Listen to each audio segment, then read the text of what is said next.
मोहित जरा इधर आ, मोहित की दादी ने उसे पुकारा। दादी की आवाज सुनकर मोहित दौड़कर उनके पास गया। हाँ दादी जी, क्या बात है? दादी ने कहा, अरे मेरा चश्मा नहीं मिल रहा, जरा ढूंढ दे। ये सुनकर मोहित बोला, दादी चश्मे का क्या करूंगी? दादी ने अपना फटा हुआ ब्लाउज दिखाते हुए कहा, बेटा ये देख कितना फट गया है, इसे सिलना है, बिना चश्मे के दिख नहीं रहा। दादी हाथ में फटा हुआ ब्लाउज लिए बैठी थी। मोहित ने अपनी दादी से कहा, दादी ये तो बहुत पुराना है, ये तो घिस घिस कर फट गया है, इसे छोड़ो, मैं मम्मी से कह दूंगा, वे आपको नया सिलवा कर दे देंगी।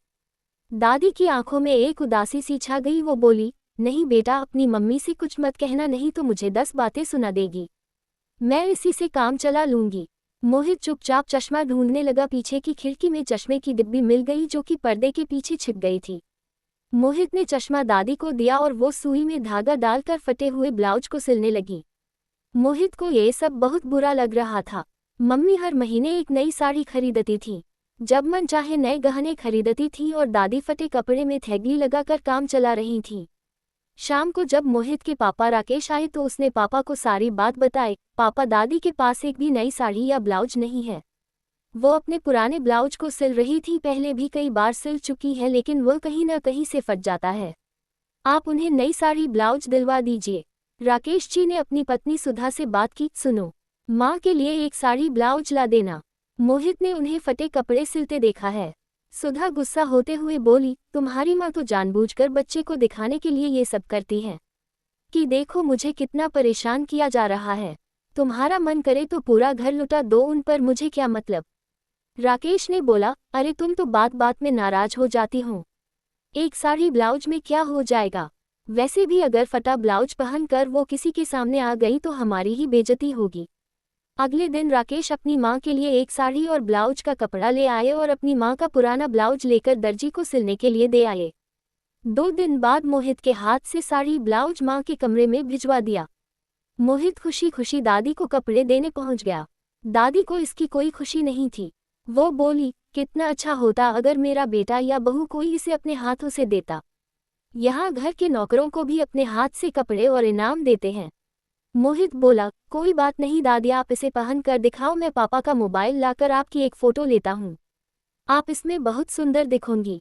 दादी ने साड़ी निकाली तो देखा वह एक सस्ती सी सूती साड़ी थी।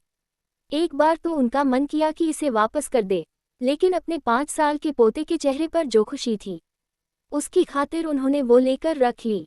मोहित जिद करने लगा, दादी पहन कर दिखाओ ना बेटा, कर नहाकर पहनूंगी, नया कपड़ा नहाकर पहनना चाहिए। मोहित कुछ देर दादी के पास खेलता रहा, फिर उनके पास ही सो गया। कुछ देर में सुधा मोहित को लेने आई। मां जी, इस बार तो ये आपके लिए साड़ी ले आए, लेकिन आगे से कोई फरमाइश मत करना, हम आपको रख रहे हैं, यही काफ़ी है, छोटे बच्चे का सहारा लेकर हमें परेशान मत कीजिएगा। बहू, मैंने तुमसे कोई साड़ी नहीं मांगी थी, ले जाओ अपनी साड़ी, मैं जैसे तैसे काम चला लूंगी। इस बात को सुनकर सुधा को और गुस्सा आ गया। पहले तो आप नाटक करती हैं, अब नखरे दिखा रही हैं, अब ये साड़ी वापस ले जाऊंगी तो घर में क्लेश हो जाएगा, आप ही रखिए इसे। सुधा के जाने के बाद दादी रोने लगी। एक समय था जब उनके पति मोहित के दादा जिंदा थे, तब हमेशा बनारसी साड़ी पहनती थी, सज संवर कर रहती थी, घर का सारा काम नौकर चाकर करते थे। उनके मरते ही सारा व्यापार राकेश के हाथों में चला गया, तब से उनके बुरे दिन शुरू हो गए। अगले दिन मोहित की जिद पर दादी ने नई साड़ी पहनी, जिसे पहनने का उनका बिल्कुल मन नहीं था।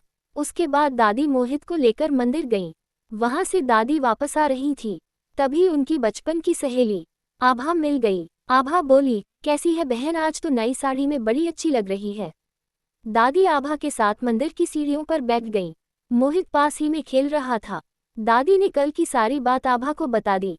ये सुनकर आभा बोली, तू तो बेकार घर गृहस्थी में पड़ी है, इतनी बेइज्जती कराने से अच्छा है मेरे साथ चल, मैं वृद्धा आश्रम में रहती हूँ, पूरे मान सम्मान के साथ, वहाँ सभी का आदर सम्मान होता है, हर महीने कोई न कोई आकर कपड़े, खाने का सामान, दवाइयाँ देकर चला जाता है, हमारे जैसे बहुत से लोग हैं, वहीं चल। दादी बोली, बात तो तेरी सही है, क्या वो लोग मुझे रख लेंगे? हाँ हाँ क्यों नहीं, मैं बात कर लूंगी, तू कला जाना जगह तो तूने देखी ही है। मोहित सारी बातें सुन रहा था। आभा जी के जाने के बाद वह बोला, दादी क्या तुम मुझे छोड़कर चली जाऊंगी? दादी बोली, बेटा मैं यही पास ही में तो हूँ, जब तेरा मन करे अपने मम्मी पापा के साथ मुझसे मिलने आ जाना। अगले दिन जब मोहित स्कूल गया था तो दादी ने सुधा को बुलाया और सारी बात बता दी। सुधा बोली, जैसी आपकी इच्छा। दादी अपना सामान लेकर वृद्धा आश्रम पहुंच गई। दोपहर को जब मोहित आया तो दादी अपने कमरे में नहीं थी। उसने अपनी मम्मी से पूछा तो वो बोली, तेरी दादी अपनी मर्जी से गई हैं। शाम को जब राकेश आया तो सुधा ने उसे सारी बात बता दी। लेकिन माँ के जाने से उन्हें भी कोई फर्क नहीं पड़ा। लेकिन मोहित बहुत उदास रहने लगा। कई दिन बीत गए, मोहित न ढंग से खाना खाता था न खेलता था। एक दिन वह दादी से मिलने की जिद करने लगा। हार कर राकेश और सुधा मोहित को लेकर दादी से मिलने पहुंचे। दादी से मिलकर मोहित बहुत खुश हुआ। फिर वह दादी के साथ मैनेजर के कमरे में गया। राकेश और सुधा भी पीछे पीछे पहुंच गए। वह मैनेजर से बोला, क्या मैं भी यहाँ अपनी दादी के साथ रह सकता हूँ? मैनेजर बोला, नहीं बेटा, यहाँ वही रहते हैं जिन्हें उनके घर वाले निकाल देते हैं। तब मोहित बोला, तो फिर आप मेरे मम्मी पापा को रख लीजिए। दादी को मैं अपने साथ ले जाता हूँ। वैसे भी बड़े होकर मैं इन्हें घर से निकाल दूंगा, क्योंकि ये मेरी दादी को अपने साथ नहीं रखना चाहते हैं। ये सुनकर राकेश और सुधा को गहरा धक्का लगा।